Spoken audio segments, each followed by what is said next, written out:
Hello students, how are you? Hope in good health. तो आज हम 11th स्टैंडर्ड केमिस्ट्री का चैप्टर 2 स्ट्रक्चर ऑफ एटम उसको continue करते हैं। एक पार्ट में हमने बेसिक्स चीज़ें देखी, एटम का डिफरेंट मॉडल्स देखे और उससे समझने की कोशिश किया कि क्या है स्ट्रक्चर ऑफ एटम। अब थोड़ा और आगे बढ़ते हैं।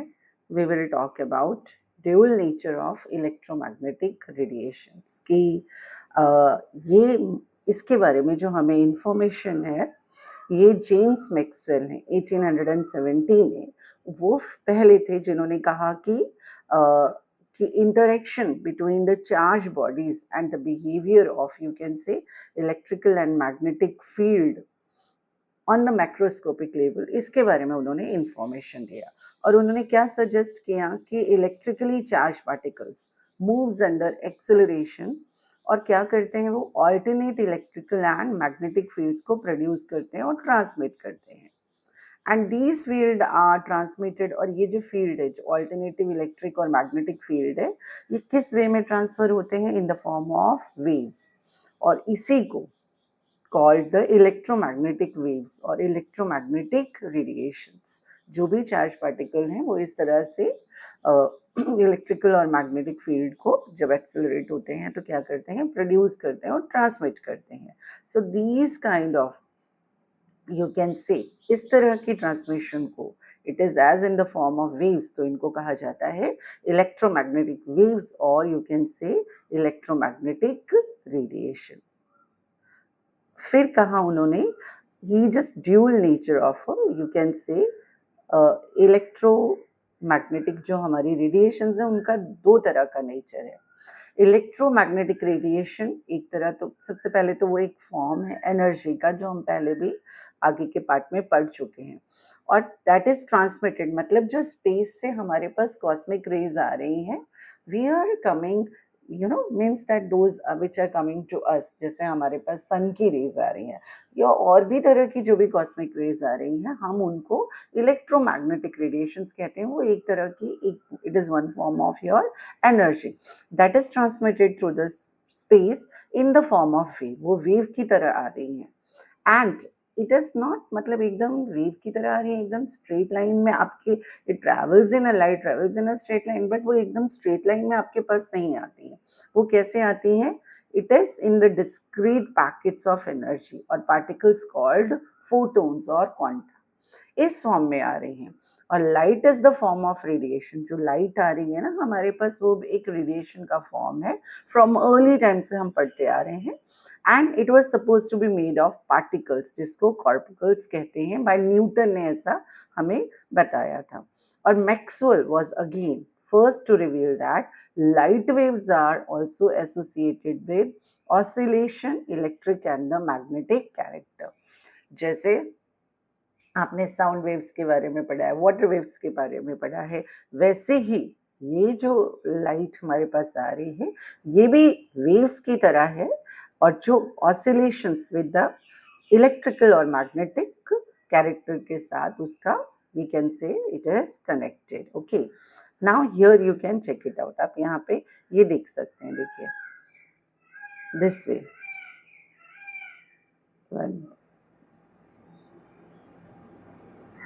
ये you can check it out। see, this is the magnetic field, electric field oscillation, ये wave का propagation का, and both are, you can check it out, those are perpendicular to each other। perpendicular है, ये parallel नहीं है। it means with the way of their propagation। और ये आप already पढ़ चुके हो साउंड वेव्स के लिए भी कि these are wavelength, it is the distance between your two crust and you can say trough। and with this your another terms, amplitude, frequency, wave number, all are also related with each other। now general properties of electromagnetic radiations की क्या general properties हैं? oscillation, oscillating electric and magnetic field produced by oscillating charge are perpendicular to each other and also perpendicular to the direction of propagation of the wave। जो electromagnetic waves हैं, those are transverse in nature, fine। Sound wave unlike sound waves और water waves की तरह नहीं है, but इनका nature कैसा है, ट्रांसवर्स है. You have seen that they are parallel, means they are perpendicular to the way of their propagation. Okay, and इनको ट्रेवल करने के लिए कोई मीडियम की जरूरत नहीं है. They can travel in vacuum also. Your light waves can travel in your vacuum also. So these are the general properties of, again, let's see, electromagnetic waves can travel at the speed of light in vacuum. Electromagnetic waves can bounce off from the surface, reflection होता है इनका, can change direction, refraction भी है, and can spread around the corners. तीनों properties relate करती हैं reflection, refraction and diffraction with your electromagnetic radiations. और ये आप देख लीजिए, this is the electromagnetic spectrum.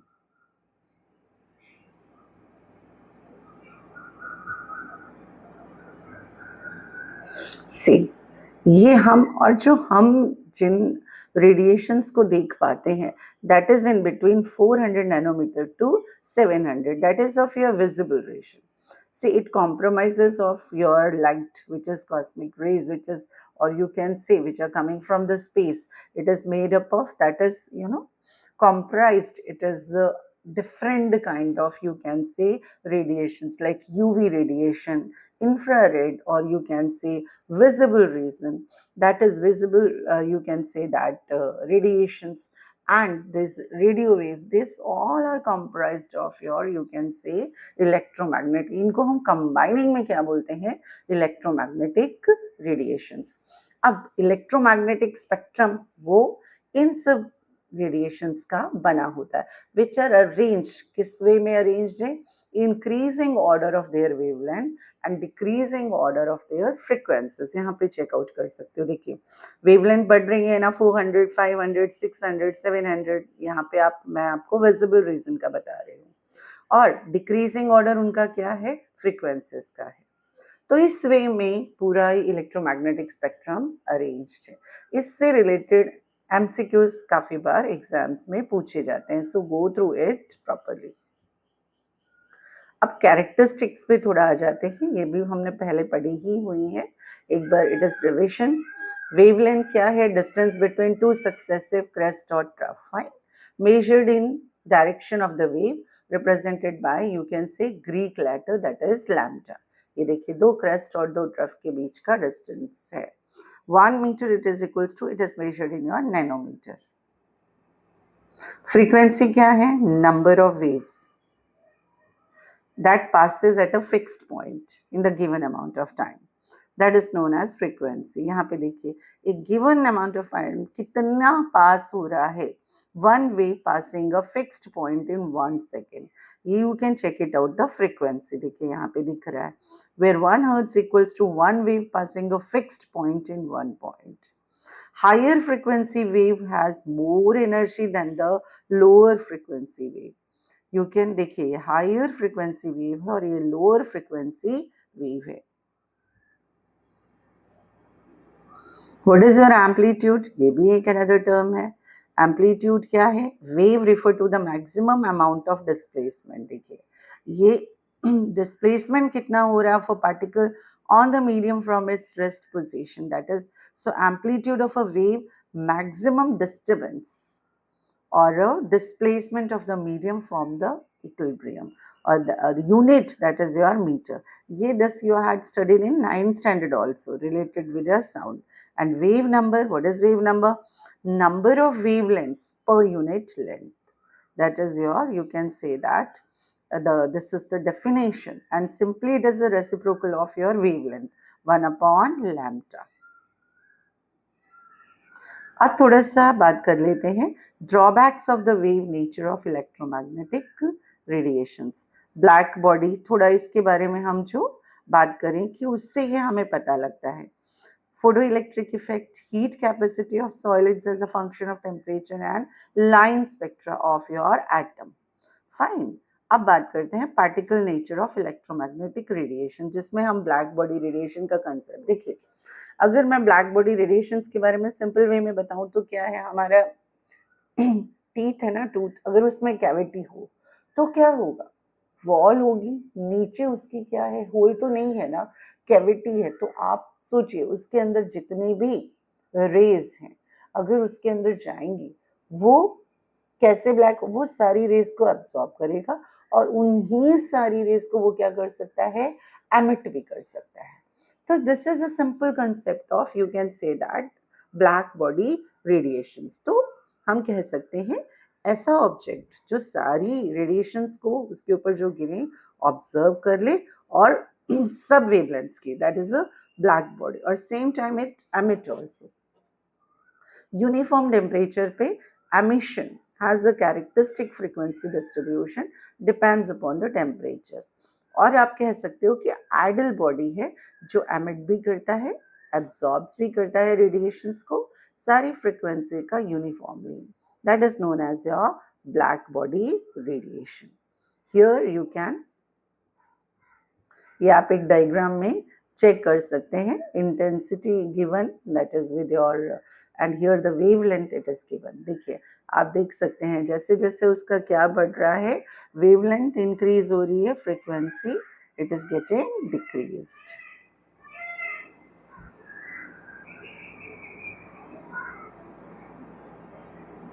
Example of black body, एक हम कार्बन ब्लैक, कार्बन ब्लैक अगर आप देखो ना, एग्जैक्टली कार्बन ब्लैक की बात करें हम, तो that approximately fairly closely to the black body. A good physical approximation to a black body is a cavity. हम अगर बात करें ना बेटा कार्बन ब्लैक की, देखिए हाँ, सेल तोड़ के देखा आपने, जो अंदर उसके रॉड होती है ना, एग्जैक्टली दिखता है आपको, वो हम देख सकते हैं कि कार्बन कोलसा है, वो एग्जैक्टली हम नहीं बोलेंगे, पर वो कार्बन ब्लैक का एक एग्जाम्पल हम मान सकते हैं। A good physical approximation to a black body is a cavity with a tiny hole which has no other opening. मैंने आपको समझाया, ये एक एग्जाम्पल भी आप देख सकते हो, कुछ और समझ में नहीं आता ब्लैक बॉडी का एग्जाम्पल, वेरी सिंपल, आप कैविटी है उसको कंसिडर कर सकते हो कि वो ब्लैक बॉडी की तरह, मतलब इट विल एक्ट कैसे, सारी रेडिएशंस को एब्जॉर्ब करेगा और सारी रेडिएशंस को सभी वेवलेंथ की को क्या करेगा, एमिट करेगा, क्योंकि कैविटी के नीचे कोई ओपनिंग नहीं है, कैविटी है ऊपर से कैविटी है ना, तो उसकी वॉल्स तो हैं। So black body it is also perfect radiator और रेडिएंट एनर्जी। अब बात करते हैं प्लैंक्स क्वांटम थ्योरी। देखिए एक साइंटिस्ट ने कुछ ना कुछ डिस्कवर किया, कोई इन्वेंशन की, दूसरे उनके स्टूडेंट्स थे, तो उसके ड्रॉबैक्स को रखकर उन्होंने कुछ नई चीज सामने लेके आए। अब जो हम इस चैप्टर में मॉडल्स पढ़ रहे हैं, तो आपने देखा जे थॉमसन थे, उसके बाद दूसरे आए, तो दोज आर द एक दूसरे के स्टूडेंट्स हैं, और दे जस्ट, उन्होंने जो पहले उनके टीचर ने या उनके प्रोफेसर ने जो डिस्कवरी की, उसके बाद उन्होंने उसको क्या लिया। तो प्लैंक क्वांटम थ्योरी में हमें क्या पता लगता है कि मैटर है वो क्या कर रहा है, रेडिएट और एब्सॉर्ब कर रहा है एनर्जी को in the discrete quantities. Okay, discontinuity in the form of small packets or bundle. Quanta, in case of light, quantum light radiate, it is called photons. जो हमारे पास स्पेस से लाइट आ रही है वो किस फॉर्म में आ रही है, क्वांटम के फॉर्म में आ रही है, छोटे छोटे पैकेट्स के फॉर्म में आ रही है। कंटिन्यूटी में मतलब एक डिस्क्रीट क्वांटिटीज है ये। द एनर्जी ऑफ ये जो फोटोन्स आ रहे हैं क्वांटम, एब्जॉर्ब्ड और एमिटेड, डायरेक्टली प्रोपोर्शनल किसके है, to the frequency of the light radiations. So the energy of radiations expressed in the term of frequency is equals to h nu. E क्या है, energy of the radiation है, h क्या है, Planck constant है, nu क्या है, frequency of the radiation से। body और matter जो रेडिएट या एब्जॉर्ब करता है ना, वो होल नंबर्स में है, जो मल्टीपल्स है of quantum, n h nu. N क्या होगा, पॉजिटिव इंटीजर होगा, ना ही वो फ्रैक्शन होगा, ना ही वो डेसिमल्स में होगा। So energy can be absorb और radiate, that is in, you can say, integral form like h nu, 2h nu, 3h nu, 4h nu, 5h nu, so on. Clear? So अब ये जो कोई भी हमें थ्योरी दी गई है, इसके साथ we have certain, you can say that, support के लिए साइंटिस्ट है ना, they have given us the some concept also. Like you can say, Evidence in the support of Planck's quantum theory. A prism can separate the light according to their wavelength. Fine. If light behaves only as a wave, then the prism should be give a continuous rainbow. But in reality, it does not. Continuous तो नहीं है. You know that there is a splitting of white light 7 colors है ना? And emission एक color के बाद दूसरा है. But all those colors are merged with each other. But in reality, it does not. Emission spectrum of nitrogen gas also you can check it out. अब बात करते हैं फोटो इलेक्ट्रिक इफेक्ट की. 1887 एच हर्ट्ज परफॉर्मर उन्होंने एक experiment perform किया जिसके अंदर इलेक्ट्रॉन और इलेक्ट्रिक करंट इजेक्ट हो रहा था. कहाँ से? सर्टेन मेटल्स जैसे कि पोटेशियम, रुबिडियम, सीजियम, उन मेटल्स को लिया और उनके ऊपर उन्होंने क्या किया, कुछ बीम ऑफ लाइट को एक्सपोज किया और उसके बाद उनमें से क्या निकला, कुछ इलेक्ट्रॉन्स निकले और वो इलेक्ट्रॉन्स को ही took as a you can say that a flow of current. ठीक है. और इस फिनोमेनन को क्या कहा गया? Photo electric effect. Clear.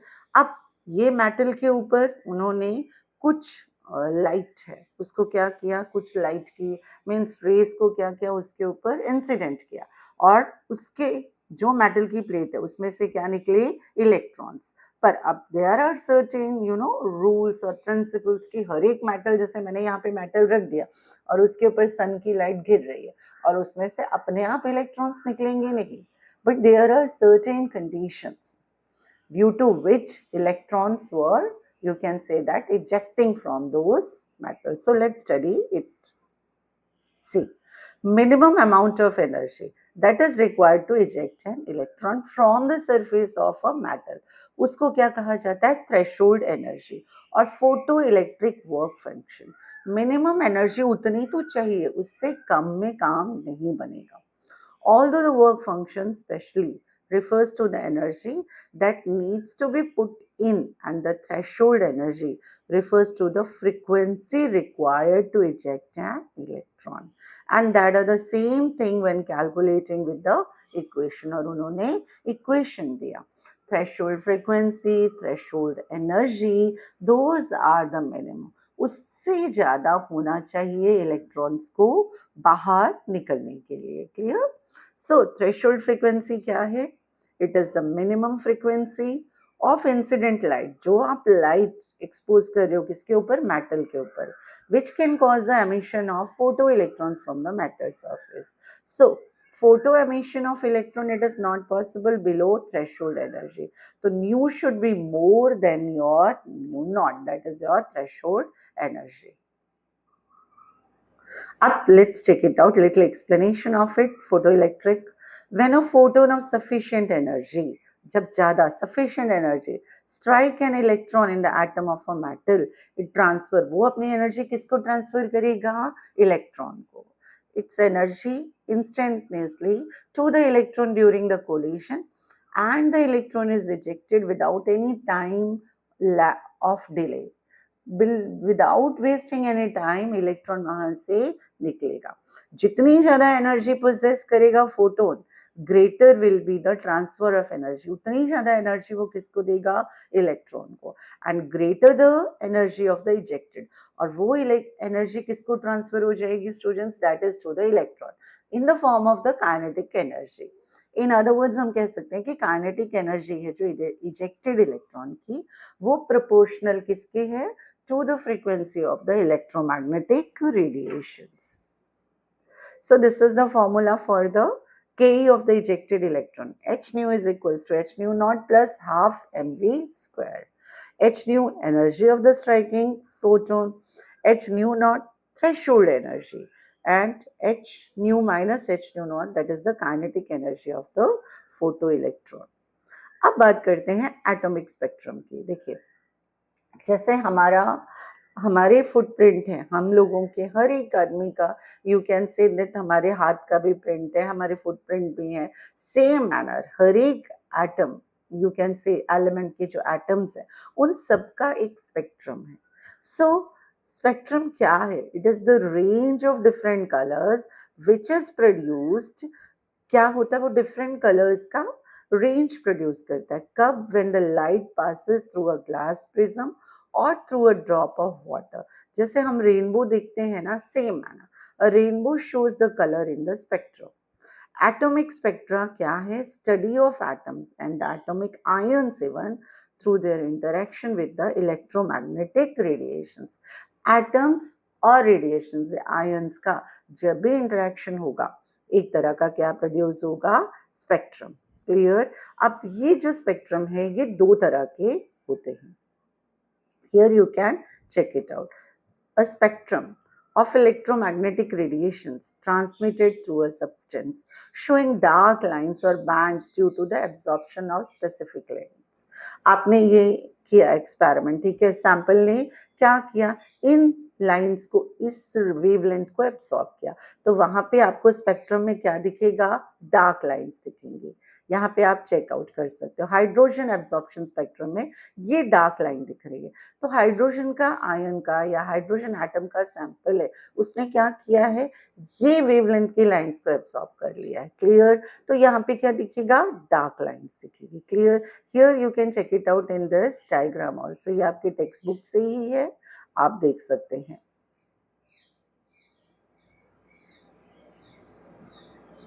Wait a minute, ये हाँ, okay. So this is the source of light. यहाँ पे सैंपल रखा है, ये स्लिट यहाँ से पास हो रहा है, ये प्रिज्म। यहाँ पे आप देखिए, दिस इज द डिटेक्टर, तो आपको दिख रहा है एब्जॉर्प्शन। जो डार्क लाइन दिख रही है उसका मतलब वो वेवलेंथ को आपके सैंपल ने क्या कर लिया है? एब्जॉर्ब कर लिया। अब बात करते हैं emission spectrum. Clear? Emission spectrum इसका क्या होता है? उल्टा होगा। Spectrum of radiations emitted. अब आपको क्या दिखेगा? सैंपल में वो लाइंस दिखेंगी, उसके अलावा सब कुछ डार्क दिखेगा। जो पहले एब्सॉर्ब किया था अभी उन्हीं को एमिट करेगा। Spectrum of radiation emitted by a substance that has absorb the energy is called an emission spectrum. Atoms, molecules or ions that have absorbed radiations are said to be excited. Clear? अब उसका vice versa है. Here this is the, you can check it out, this diagram, it is given in the textbook also. Now ये जो हमने spectrum पढ़ा, इसका थोड़ा और detailing, line spectrum of hydrogen, कैसे हमें ये पता लगा and what is the equation. So regarding it, when an electric discharge it is pass through the, आपने ये डायग्राम में भी डायग्राम देखा, through a gaseous hydrogen H2 molecule, वो डिसोसिएट हो गए एंड एनर्जेटिकली एक्साइट हो गए, तो हाइड्रोजन एटम्स ने प्रोड्यूस्ड क्या किया? Electromagnetic radiation of discrete frequency. Clear? Balmer's. तो अब अलग अलग साइंटिस्ट ने इन स्पेक्ट्रल लाइंस को क्या किया? उन्होंने ऑब्जर्व, मतलब उनको देखा, उनका ऑब्जर्वेशन, अकॉर्डिंग टू दैट उन्होंने अपने नाम दे दिए इनको। जैसे बामर ने 1885 में उनके एक्सपेरिमेंटल ऑब्जर्वेशन के ऊपर देखा कि स्पेक्ट्रल लाइंस एक्सप्रेस हो रही हैं in the term of wave number. Then visible line of the hydrogen spectrum obey the following formula. This is your 1 upon lambda that is equals to R 1 upon, this is your N1 square upon, this is your into, मतलब final minus your initial, जिस मतलब ground state से excited state. Clear? R की value it is also given here 1.0974. Okay. Now let's talk about Rydberg formula. ये जो आपने RH देखा ना उसका, Swedish spectroscopist John Rydberg noted that all series of line in the hydrogen spectrum could be described by the following expression. This is your nu bar 109.677 1 upon n1 square minus 1 upon your n2 square. इसका मतलब हुआ कि कहाँ से वो raise कहाँ पे जा रही हैं. Clear? So value of this, it is called the Rydberg constant for hydrogen. First 5 series of line उन्होंने that correspond to n is equals to 1, 2, 3, 4, 5 are जिनको स्टडी किया.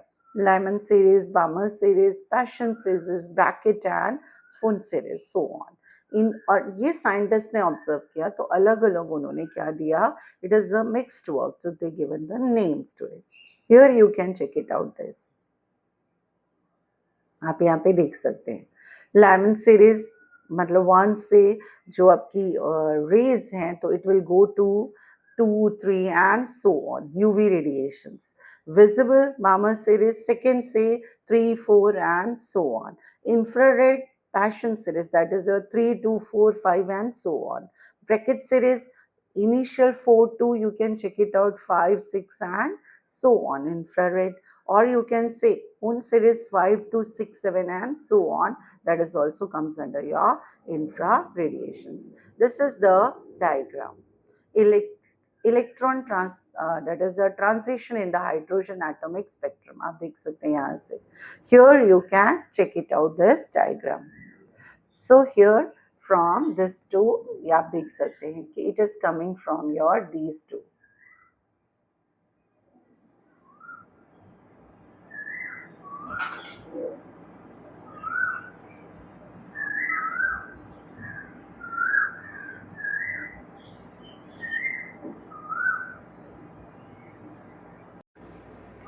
तो प्लैंक क्वांटम थ्योरी में हमें क्या पता लगता है कि मैटर है वो क्या कर रहा है, रेडिएट और एब्सॉर्ब कर रहा है एनर्जी को in the discrete quantities.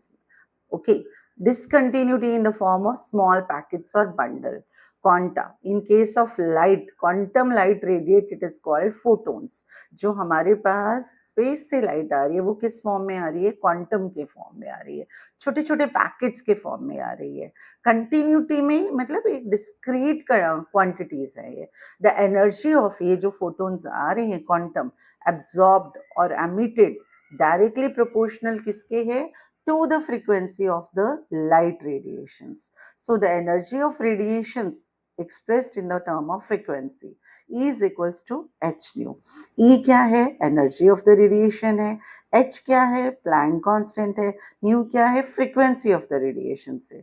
Body और matter जो रेडिएट या एब्जॉर्ब करता है ना वो होल नंबर्स में है, जो मल्टीपल्स है of quantum, n h new.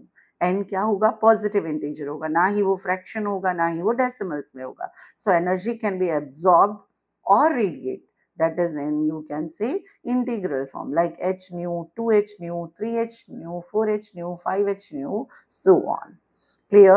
So अब ये जो कोई भी हमें थ्योरी दी गई है इसके साथ we have certain, you can say that, support के लिए साइंटिस्ट है ना, they have given us the some concept also. Like you can see, evidence in the support of Planck's quantum theory. Prism, a prism can separate the light according to their wavelength. Fine. If light behaves only as a wave, then the prism should give a continuous rainbow. But in reality, it does not. Continuous तो नहीं है. You know that there is a splitting of white light, 7 colors है ना? And emission एक colour के बाद दूसरा है, but all those colors are merged with each other. But in reality, it does not. Emission spectrum of nitrogen gas also, you can check it out. अब बात करते हैं फोटो इलेक्ट्रिक इफेक्ट की. 1887 एच हर्ट्ज परफॉर्मर, उन्होंने एक experiment perform किया जिसके अंदर इलेक्ट्रॉन और इलेक्ट्रिक करंट इजेक्ट हो रहा था.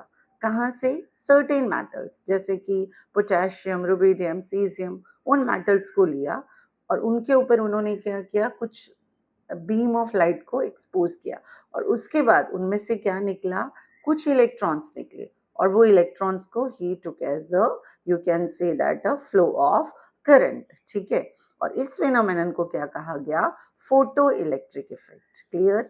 अब ये मेटल के ऊपर उन्होंने कुछ लाइट है उसको क्या किया, कुछ लाइट की मीन्स रेस को क्या किया, उसके ऊपर इंसिडेंट किया और उसके जो मेटल की प्लेट है उसमें से क्या निकले, इलेक्ट्रॉन्स. पर अब देयर आर सर्टेन रूल्स और प्रिंसिपल्स की हर एक मेटल, जैसे मैंने यहाँ पे मेटल रख दिया और उसके ऊपर सन की लाइट गिर रही है और उसमें से अपने आप इलेक्ट्रॉन्स निकलेंगे नहीं, but there are certain conditions due to which electrons were, you can say that, ejecting from those metals. So let's study it.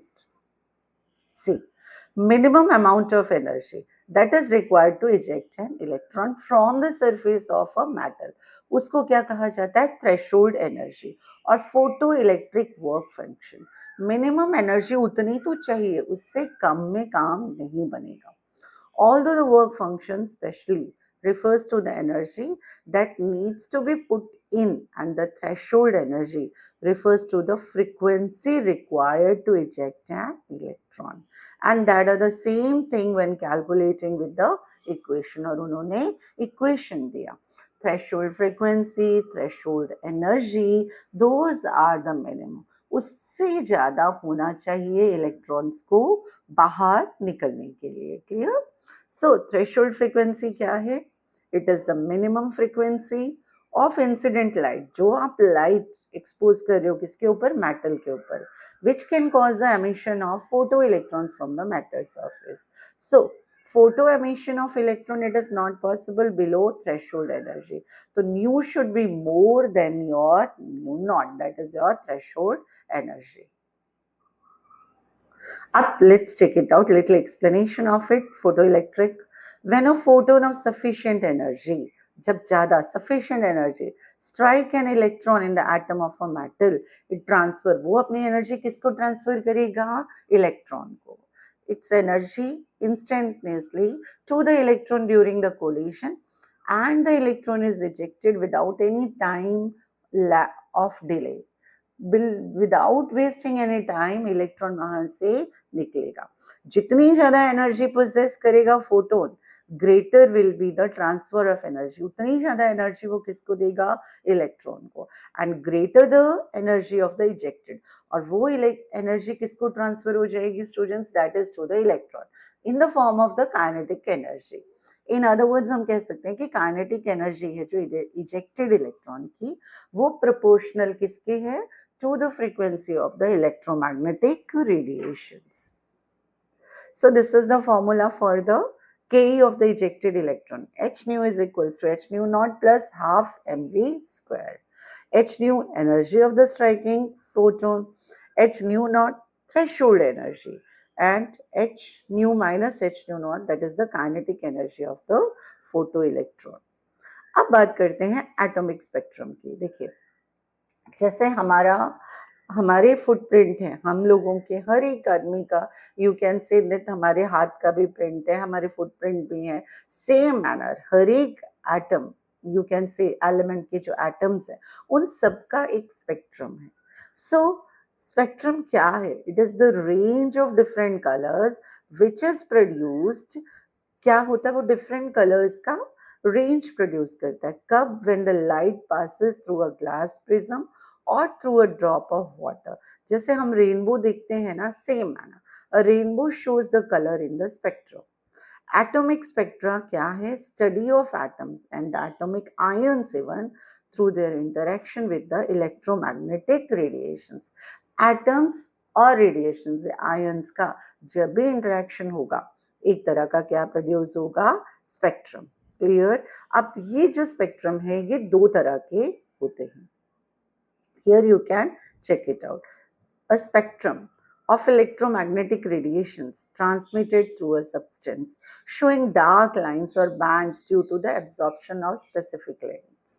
आपने ये किया एक्सपेरिमेंट, ठीक है. सैंपल ने क्या किया? इन लाइंस को, इस वेवलेंथ को एब्सॉर्ब किया, तो वहां पे आपको स्पेक्ट्रम में क्या दिखेगा? डार्क लाइंस दिखेंगी.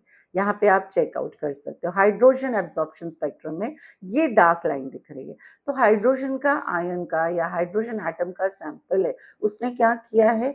ये वेवलेंथ की लाइंस को एब्सॉर्ब कर लिया है. क्लियर? तो यहाँ पे क्या दिखेगा? डार्क लाइंस दिखेगी. Clear? Here you can check it out in this diagram also. ये आपकी टेक्स्ट बुक से ही है, आप देख सकते हैं.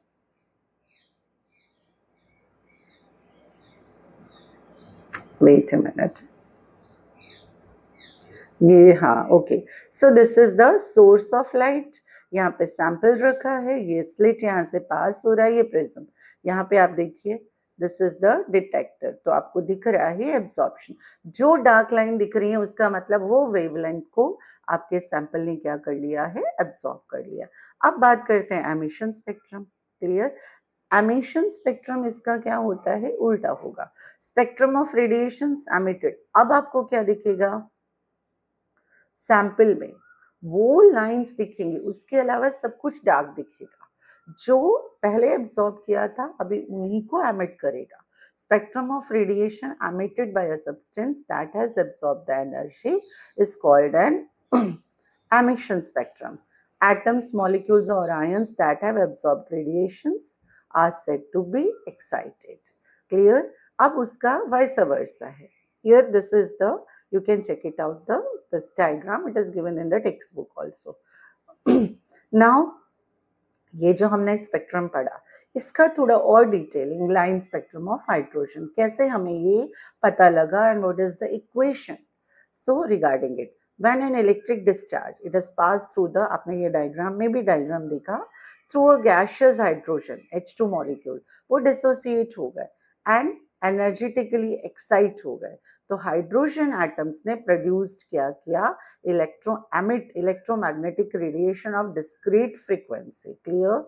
बामर्स, तो अब अलग अलग साइंटिस्ट ने इन स्पेक्ट्रल लाइंस को क्या किया, उन्होंने ऑब्जर्व, मतलब उनको देखा, उनका ऑब्जर्वेशन, अकॉर्डिंग टू दैट उन्होंने अपने नाम दे दिए इनको। जैसे बामर ने 1885 में उनके एक्सपेरिमेंटल ऑब्जर्वेशन के ऊपर देखा कि स्पेक्ट्रल लाइन्स एक्सप्रेस हो रही हैं in the term of wave number. Then visible line of the hydrogen spectrum obey the following formula. This is your 1 upon lambda that is equals to R 1 upon, this is your N1 square upon, this is your into, मतलब final minus your initial. जिस, so देखिए आप, line spectrum of hydrogen, when an electric discharge is passed through gaseous hydrogen, the H2 molecule dissociates and the energetically excited hydrogen atom produced emit electromagnetic radiation, discrete frequencies की। और बामर ने इसको observe किया था, showed 1887 में experiments कर okay, कि spectral lines are expressed in the term of wave number and the visible line of the hydrogen spectrum obey the following rules. आप यहाँ पे you can check it out. 1 upon lambda equals to R1, that is your N1 square final to your N2 square initial. Clear? R is equals to 1.0974 multiplied by 10 to the power 7 per meter. अब ये जो दिया था ना आपके Rydberg formula, RH का है जो, ये स्वीडिश स्पेक्ट्रोस्कोपिस्ट जॉन रिडबर्ग, उन्होंने कहा कि सारी सीरीज है ना of lines in the hydrogen spectrum could be described by the following expression. इस एक्सप्रेशन से आप डिस्क्राइब कर सकते हैं N1 1 2 एंड जो N2 होगा that is plus two 1 more to that. Clear? N1 plus 2 or you can say N1 plus 3 so on. Clear? मतलब वो पहले electron ground state, then it will go to the, you can say excited state and coming again in your, that is your ground state. So according to that the names of those series are given. If आपका N1 that is your 2, then it is your Balmer series, you can say that is your visible reaction. In so this manner it is given. So here you can check it out. So first 5 series of lines that are correspond to N1 in 1 2, if it is 1 then it is your lemon series, 2 Balmer series, 2 visible ration है आपका, 3 passion series, 4 bracket series and 4 series 5. So on this way the names are given. आप यहाँ पे you can check it out this series. आप देख सकते हैं ये रहे आपके, that is your Balmer series visible है, lemon series that is N initial 1 or higher states 2 3 and so on.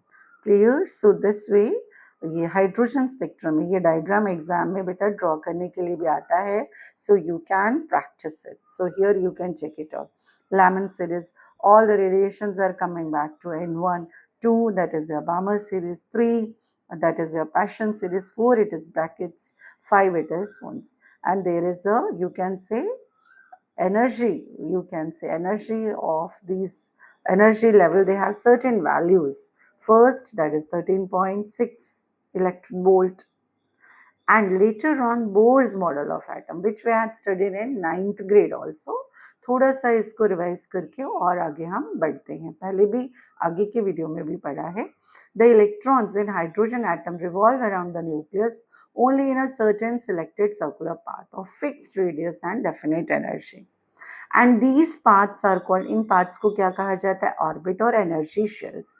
जैसे कि पता है आपको K, L, M, N, ठीक है, first orbit K, then second you can say L, third M, and so on. Or the energy of electron in the orbit does not change with time. Time के साथ नहीं बदली जाती है. As long as electron remains in a particular orbital, it does not lose or gain energy. Therefore these orbits are called stationary. उस orbit में है, वहाँ पे कोई lose नहीं होगा. When it will jump or again come back, then there is definitely change. But if it remains in that orbit, particular orbit में, तो कोई उसका energy का change नहीं होगा. Only those orbits are permitted in which the angular momentum mvr of an electron is a whole number multiple of h upon 2 pi.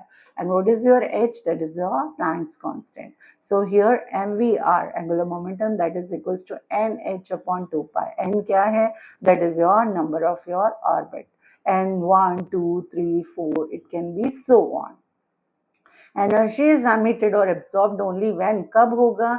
जब electron एक energy level से दूसरे में, अगर वो सेम एनर्जी लेवल में कुछ भी नहीं होने वाला, it will remains as it is. ना एनर्जी का गेन होगा, ना ही उसका एमिशन होगा.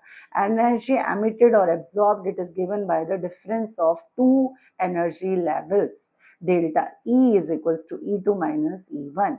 H nu, that is equals to H, that is a Planck constant, nu it is a frequency, E2 minus E अगर rearrange करोगे H, that is your Planck's constant. ये देखिए, एक energy level से दूसरे में it goes, then only you have a change in the energy. Electron अगर jump कर रहा है तभी है. Atom absorbs a 656.3 nanometer photon. Absorbed energy causes electron to jump from second orbit to the third orbit. अब वापस electron falls from n to the second. So energy lost by the atom goes into the emitting. Clear? या तो electron jump करेगा तो energy gain करेगा, electron वापस अपने ground state पे आएगा तो एनर्जी लॉस करेगा. अदरवाइज उस स्टेट में कुछ भी नहीं उसका होने वाला. क्लियर? अब इनसे क्या हमें पता लगा? Radii of the stationary state are expressed as Rn, that is n square A naught. A naught क्या है? 52.9 picometer value it is given. n है principal quantum number जो हम और आगे देखेंगे. So the radius of first orbit, Bohr orbit 52.9 picometer है nucleus से. Energy of the electron in a stationary state, it is given by expression. En is equals to RH 1 upon n square. RH Rydberg constant, इसकी value 2.18. See, in this chapter you can take the different values of Rydberg constant according to the requirement of your question. 2.18 multiplied by 10 to the power minus Ct. Hydrogen atom or hydrogen like ions, helium plus, lithium 2 plus, beryllium 3 plus, radii, it is given by the expression Rn, first orbit है 52.9 n square upon z. Expression for energy En, that is clear, minus 2.18 multiplied by, you can say, 10 to the power minus 8. Z क्या है? It is the atomic number. N क्या है? That is your number of orbit. Clear? Hope the things are clear. आप यहाँ पे explanation of your line spectrum of hydrogen atom देख सकते हैं. यहाँ पे ये पहले भी आपको बता दिया. This I have just explained to you. Now come to the wave particle, that is your duality. Wave nature of light, we can check it out with the help of diffraction, that is the interference, and particle nature, photoelectric effect, scattering of light. दोनों चीजें हमने light के बारे में पढ़ी. तो ये सारी प्रॉपर्टीज से पता लगता है कि जो वेव है, लाइट है, उसका ड्यूअल नेचर है, पार्टिकल नेचर भी है, वेव नेचर भी है। Clear? So these things are coming out from, ये जो आपने थ्योरीज पढ़ी हैं उनसे पता लग गया कि वेव का नेचर, लाइट का नेचर कैसा है, पार्टिकल की तरह भी है और वेव की तरह। अब when I am talking wave, मैं किसकी बात कर रही हूँ? लाइट की। It's coming in the form of your waves. Clear? अब इससे और आगे बढ़ते हैं, de Broglie's hypothesis. So here let's take it out. तो de Broglie hypothesis and wave particle duality.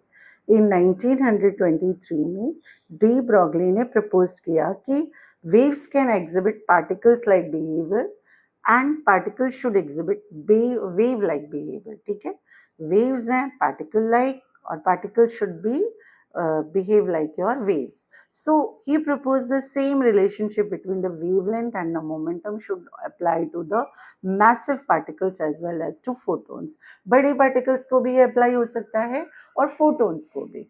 So de Broglie ने क्या equation दिया? Lambda is equals to h upon p, and h it is known as your Planck constant. Its value it is 6.626, and p is equals to your mv, that is the linear momentum of the particle. So the de Broglie wavelength of a body is inversely proportional to its momentum. Since the magnitude of h it is very very small, so wavelength of the object of our everyday world would be too small to be, मतलब हमारा particle nature भी है, हमारा wave, कोई भी अगर particle है उसका तो हम वेव की तरह भी बिहेव करते हैं और पार्टिकल नेचर भी, लेकिन हमारा इतना कम वैल्यू है कि इट कैन नॉट बी, हम उसको ऑब्जर्व नहीं कर सकते। उसके बाद बात करते हैं that is Heisenberg uncertainty principle. It is impossible to determine simultaneously the exact position and momentum or velocity of an electron. उन्होंने कहा कि आप पोजीशन और वेलोसिटी एक साथ इलेक्ट्रॉन की फाइंड आउट नहीं कर सकते। So one mathematical equation it has come into existence. Delta x change in your, you can say that position, multiply by, you can say delta p change in your, you can say that momentum, that is equals to or greater than h upon 4 pi, और ये क्या है? mv है। So it is equals to और greater than, दोनों एक साथ आप फाइंड आउट नहीं कर सकते। And this principle therefore overruled the Bohr's picture of fixed orbit. जो फिक्स्ड ऑर्बिट का कंसेप्ट दिया था उसको ओवररूल्ड करा इस प्रिंसिपल ने। Here you can check it out with the help of this diagram also. अब कंसेप्ट आया हमारे पास quantum mechanical model of atom का। आपको पता है फिजिक्स में आप पढ़ते हो क्वांटम मैकेनिक्स, है ना, fine, and classical. So quantum मतलब जो हमने पढ़ा कि लाइट का जो कैसा है, it is coming by your in the form of Qantas. तो हमें एक नया कंसेप्ट मिला और ये इसके बारे में जो हमें बताया गया, इसके अंडर इरविन सोरेंजर थे और हिजेनबर्ग, उन्होंने डेवलप किया quantum mechanical model of an atom in 1926। उन्होंने ये इक्वेशंस दी। इन इक्वेशंस के सॉल्यूशंस को, ये आपके कोर्स में नहीं है, आपको इतना पढ़ने की ज़रूरत नहीं है, सिर्फ एक ही इक्वेशन है आपके कोर्स में, h xi that is equals to, you can check it out here, that is equals to e xi। तो I am directly coming to that equation only. उसमें हम आते हैं। In the short wave equation में be written as h xi is equals to e xi। h क्या है? एक Hamiltonian operator है mathematical, e that is your energy. अब दिस इज xi क्या है? Wave function. ये सॉल्यूशंस दिए सोरेंजर ने और इस इक्वेशन से हमें पता लगता है इलेक्ट्रॉन का बिहेवियर स्पेस में, एटॉमिक ऑर्बिटल्स, मतलब वो कहाँ पे है, कैसे है और कहाँ पे एग्जिस्ट करता है in your atom in the space, उनको कहा जाता है एटॉमिक ऑर्बिटल। क्लियर? xi है वेव फंक्शन कहा जाता है, it is a wave function, solution है सोरेंजर इक्वेशंस का, और ये क्या डिस्क्राइब करता है? इलेक्ट्रॉन का बिहेवियर कहाँ पे है, रीजन और स्पेस कॉल्ड द, कौन से एटॉमिक ऑर्बिटल में, वो सब बताता है ये। We can find the energy values that are associated with particular wave functions also. Here you can check it out the, देखिए आप यहाँ पे ये देख सकते हैं, solutions of wave equation give the possible energy levels the electron. Energy levels मतलब कहाँ पे इलेक्ट्रॉन एग्जिस्ट करता है एटम में। Quantized energy states and corresponding wave functions are characterized by 3 quantum numbers। उन्होंने solutions दिए, numbers दिए, तो सबसे पहला आता है principal quantum number, second है azimuthal principal quantum number denoted by small n, azimuthal denoted by L, magnetic quantum number denoted by ML। आप यहाँ पे देख सकते हो, here N1, N2, N3, N4, these are the principal quantum numbers। सबसे पहले electron, जैसे सबसे पहले आपका एड्रेस क्या है, first you can say that कि एरिया है, वो एरिया है। आपको पता है कि सपोज हम वी यूज टू स्टे कि अगर मैं एग्जांपल दूं स्कूल में ही, आप स्कूल में एंटर हो रहे हो, आपकी सबसे पहले सपोज 11th स्टैंडर्ड है, 12th स्टैंडर्ड है, you are on which floor, that is your first quantum number. Clear? उसके बाद और आगे तो हम बात करते हैं कि जैसे आप स्कूल में आते हैं, ठीक है, तो स्कूल में आपका फर्स्ट फ्लोर है, तो वो आपका हो गया, क्या होगा, आपकी क्लास 11th स्टैंडर्ड में, 12th में, तो आपकी क्लास हो गई फर्स्ट फ्लोर पे, तो प्रिंसिपल क्वांटम नंबर। उसके बाद आपके स्ट्रीम्स हो गए, you know, science, commerce and arts, then you can go with the azimuthal quantum number, further division. In that, later on, you have your benches. More to that, then you go with their magnetic quantum number. Fine. So in this way, at the last, your spin quantum number will come. You will study about all these in detail. Okay, so let's check it out. Difference between orbit and orbital. Orbit represents the planar motion of the electron. जो सबसे पहला आप address है आपका 1, 2 electron का, that is your orbit. फिर उसके बाद उसका सब डिविजन हो जाता है। Orbital represents the 3 dimensional motion of the electron around the nucleus. ये सर्कुलर शेप में है, जबकि ऑर्बिटल है डिफरेंट शेप्स में है। It is well defined path revolving electron follow around the nucleus, और ये simply a region of space around the nucleus जहाँ पे इलेक्ट्रॉन प्रेजेंट हो सकता है। The orbit theory doesn't satisfy the Heisenberg certainty principle, लेकिन ऑर्बिटल कंसेप्ट है वो कंप्लाई करता है Heisenberg अनसर्टेनिटी प्रिंसिपल से।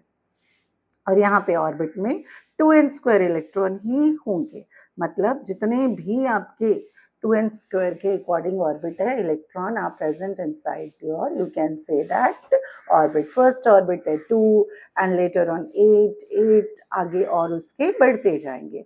Only 2 electron can be present in any orbital. Orbital में कोई भी सब ऑर्बिटल है उसमें 2 से ज़्यादा नहीं, with the opposite spin, and these are the planar, you can say motion of electron can be designated by L, M, N, etc.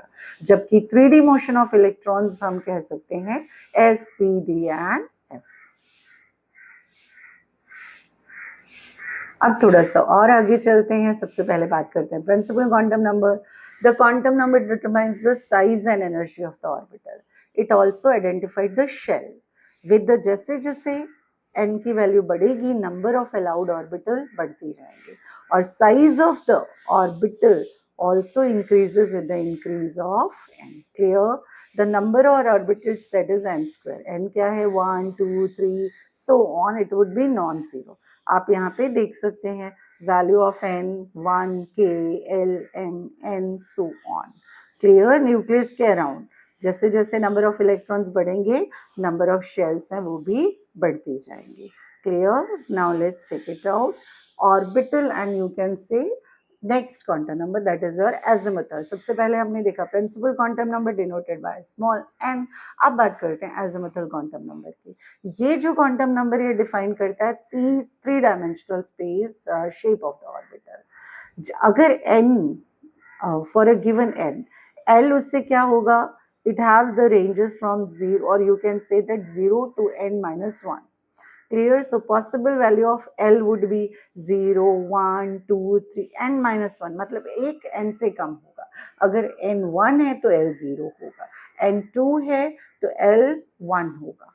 Clear this way? Here you can check it out. देखिए value of L 0 तो S होगा, 1 if the value of that is your 1, then the designation or notation for subshell will be P if it is 2, D if it is 3, F if it is 4, G 5H and so on. Now come to the next, that is your, you can say that next value of quantum number. Okay, so let's talk about now M, that is your L. So value of N, value of L, subcell with the notation. So here you can check it out. Value of N is equals to 1, so value of L it is equals to 0. Subcell notation 1 is. So number of the subshells in a shell 1 only.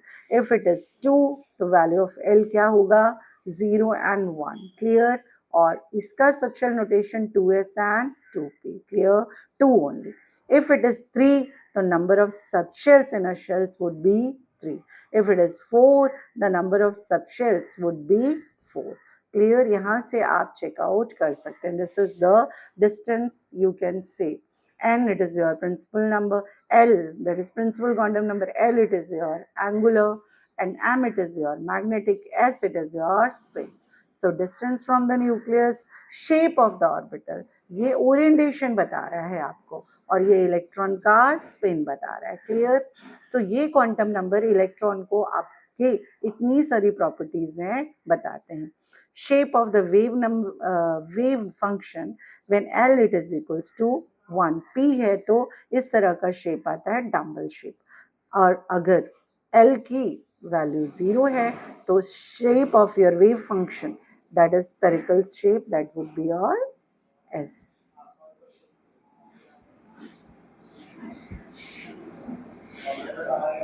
अब बात करते हैं आगे थोड़ा सा. That is your magnetic quantum number. Clear? It describes the behavior of electron in a magnetic field. कि किस तरह का behavior है. Under the applied magnetic field, electron in a given subshell, it orient themselves in a certain preferred region of space around the nucleus. Those are called your orbitals. और कोई भी any subshell के लिए 2l plus 1, अगर p है तो उसमें 3 orbitals होंगी, अगर d है तो 5 होंगी. ओके, f है then we have a 7. तो वो हमें कैसे पता लगता है? जो भी l की वैल्यू होगी उसको हम बोलेंगे -L2 plus l, और यू कैन से 2l plus 1. Is it clear? अगर 1 है तो p में 3 ऑर्बिटल हैं, -1, 0, +1. अगर 2 है तो d में कितनी सबशेल्स होंगी? 5 है. कैसे? -2, -1, 0, +1 and +2. Clear? So on this way we can understand. f है तो 7 सब ऑर्बिटल्स होंगे f में, तो कैसे पता लगेगा? दैट इज -3 से लेके +3 तक. कैसे? -3, -2, -1, 0, then +1, +2 and +3. So 7 suborbitals are present. So with this formula we can get it. Now here orbital and the quantum numbers. आप यहाँ जो मैंने अभी आपको ये समझाया है, it is given here in this slide. So you can have a look on it. Clear? So here now orbital and the last we can say that our electron spin, or you can say spin quantum number, last one. We have seen that 4 are there. जब हमको पता लग गए हैं ना कि हमारे पास कितने क्वांटम नंबर्स हैं, 4 हैं. वो we have just noted down. हमको ये पता लग गया n है, then l है, then it is a magnetic quantum number, and at the last we have a ms, that is a spin quantum number. So spin quantum number क्या बताता है? This quantum number describes the spin orientation of the electron. Since electron can spin in 2 ways, clockwise, anti-clockwise. Clear? So this quantum number can take 2 values, +1 and -1.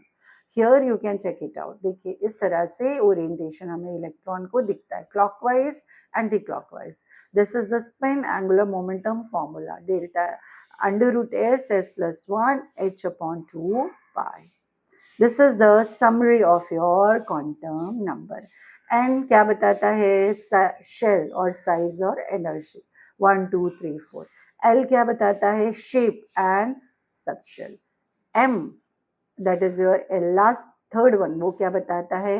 Orbital and your orientation, -L2 + L. Clear?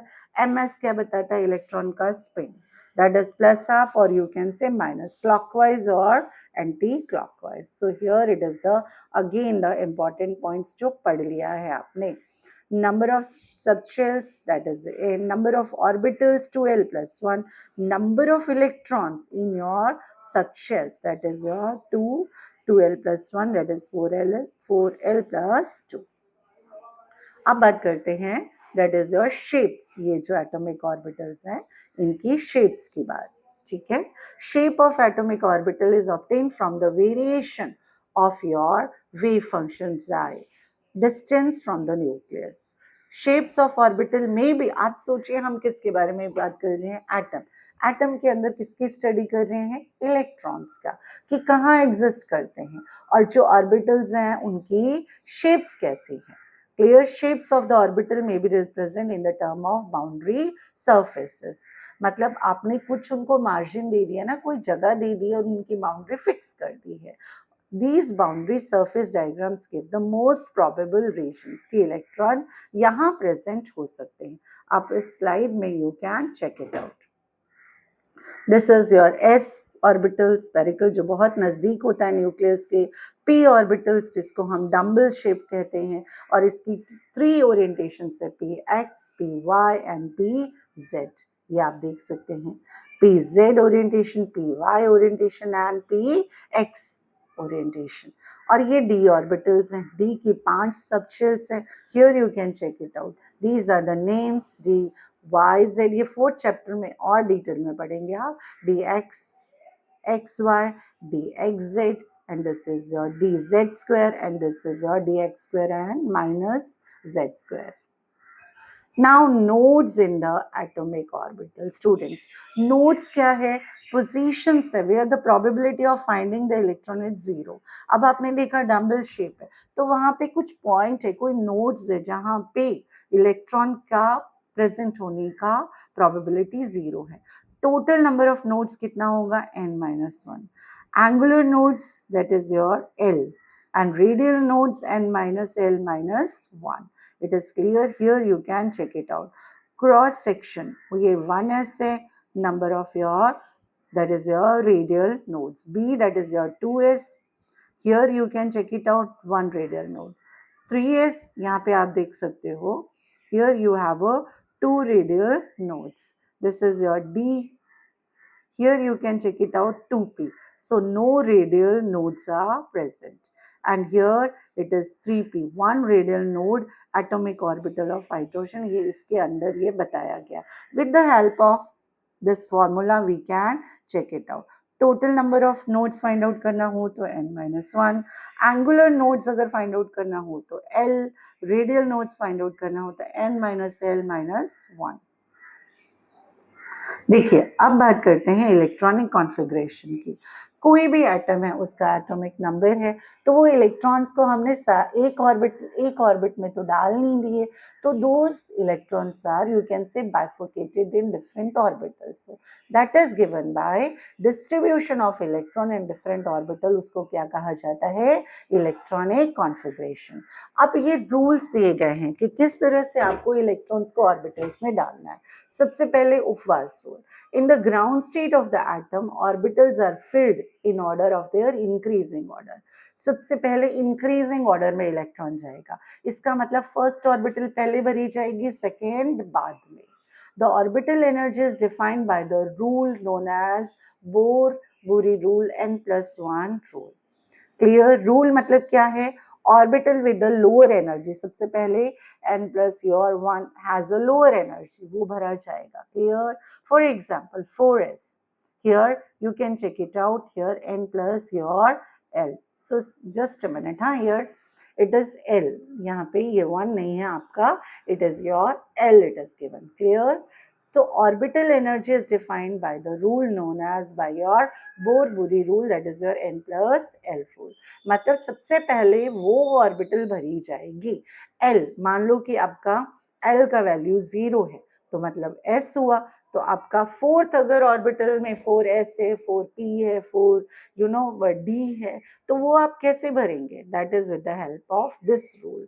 4s तो कैसे, सबसे पहले p में नहीं आपका 10 n plus l, 4 plus 0 is equals to 4 will be filled before a n 3d orbital, that is your n plus l, that is 3 plus 2 is equals to 3 plus l, that is n plus l equals to 3 plus 2 is equals to 5. तो इस rule से first rule क्या कहता है, कौन सी orbital सबसे पहली भरी जाएगी, जिसमें lower value of n plus l होगा। n में l की वैल्यू डालोगे, जिसकी लोअर निकलेगी उसमें इलेक्ट्रॉन सबसे पहले जाएगा। दूसरा rule, if the value of n plus l same है, two orbitals हैं, then orbital will, the lower value of n will be filled first. Suppose 3d orbital है, यहाँ पे आप देखिए n plus l is equals to 3 plus 2 5 will be filled, 4p में भी same आ रहा है आपका, यहाँ पे n plus l मतलब 4 में अगर आप l डाल रहे हो तो आपका क्या आ रहा है, l की वैल्यू 1 है तो 5, जिसका you can say that same अगर आ रहा है तो orbital with the lower value of n उसको पहले आप भरोगे। Clear? This when we will do in the class, I will explain you in more detail with it. Is it clear? अगर 4s है तो आप किस में जाओगे, 4s है और आपका क्या है, you have, then you can say that will be filled before a 3d. 3d की वैल्यू आपके पास कितना आ रहा है, n plus l, that is 3 plus 2 5. Clear? और फॉर एग्जाम्पल मतलब लोअर वैल्यू होगा n प्लस l का, उसको आप पहले भरोगे। और अगर दोनों की वैल्यू सेम आ रही है तो जिसकी n की वैल्यू कम है उसमें इलेक्ट्रॉन पहले भरोगे। अगर आपका यहाँ पे 3d है तो उसको 4p से आप पहले भरोगे, सिंपल बात है। n प्लस l वैल्यू अगर जिसकी आपकी क्या आ रही है, लोअर आ रही है, उसमें इलेक्ट्रॉन जाएंगे। अगर n प्लस l की वैल्यू सेम आ रही है तो जिसमें n की वैल्यू कम है प्रिंसिपल क्वांटम नंबर की, उसको आप पहले इलेक्ट्रॉन इसमें फिल करोगे। Is it clear?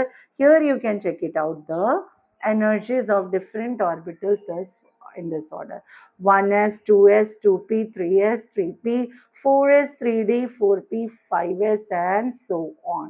Here you can check it out. In this manner your electron would be filled in the orbitals. Clear? अब बात करते हैं Pauli's exclusion principle. No two electrons in an atom can have the same value for the 4 quantum number. दो electrons की same quantum number 4 की value नहीं होगी। मतलब since N electron in orbital must have a same value, N भी same, N same है, L same है, M same है, बट क्या है, स्पिन उसकी अलग हो जाएगी, इधर +1 और -1, मतलब क्लॉकवाइज और एंटी क्लॉकवाइज। अगर दूसरे वर्ड्स में बोलें तो an orbital can accommodate maximum of 2 electrons but have a opposite spin. Spin क्या होनी चाहिए, उनकी ऑपोजिट होनी चाहिए। देखिए n1 है, n l it is 0 and ml that is also 0, but उनका स्पिन है वो क्या अलग हो जाएगा, that would be different.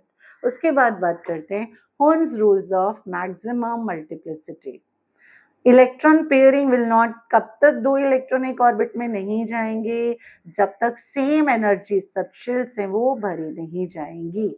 Energy each orbital is singly occupied, जब तक, तब तक पेयरिंग नहीं करोगे आप। Example you can check it out. P के 3 सबशेल्स हैं, 6 इलेक्ट्रॉन, मान लो कार्बन है, कार्बन का एटॉमिक नंबर हमें पता है कितना, 6 है।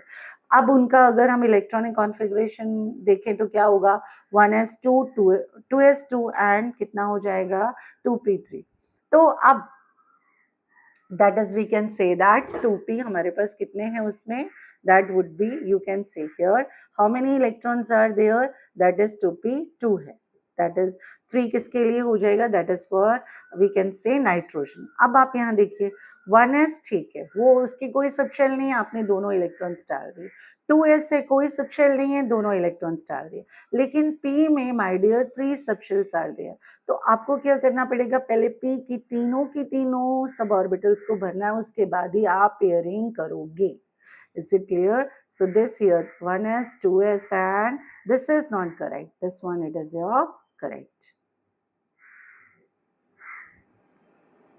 यहाँ पे electronic configuration of your elements are given. देखिए first 10 element 1s1 fine 1 electron, helium 1s2 2, then lithium 3, here you can check it out, 2 electron in s and here 1 in your 2s, So in this so on you can check it out, the electronic configuration of your this. Now exceptional configuration, अब थोड़ा सा बात करते हैं exceptional configuration की of chromium and copper. Chromium का atomic number 24 है, तो एक्सपेक्टेड कॉन्फ़िगरेशन क्या होगा, 1s2 2s2 2p6 3s2 3p6 4s2 and 3d4। अब देखिए डी में कितने सब ऑर्बिटल्स हैं, दैट इज योर 5, ठीक है। अब 5 हैं तो आप देखिए यहाँ पे 3d4 है, तो क्या होगा, उसको स्टेबिलिटी देने के लिए 4s में से एक इलेक्ट्रॉन 3d5 में 3d में चला जाएगा और क्या हो जाएगा 3d5। Same with your copper, देखिए कॉपर का एटॉमिक नंबर 29 है, तो डी में कितने इलेक्ट्रॉन्स हैं 9, to give a stability to that orbital, because half filled orbital is more stable than incomplete filled orbital. Fully filled orbital is stable more और half filled, तो 3d9 है, तो एक इलेक्ट्रॉन s में से कहाँ चला जाएगा 3d में, और कितना क्या हो जाएगा 3d10। So these are the exceptional case. So here you can check it out, the stability of complete filled and half filled orbitals.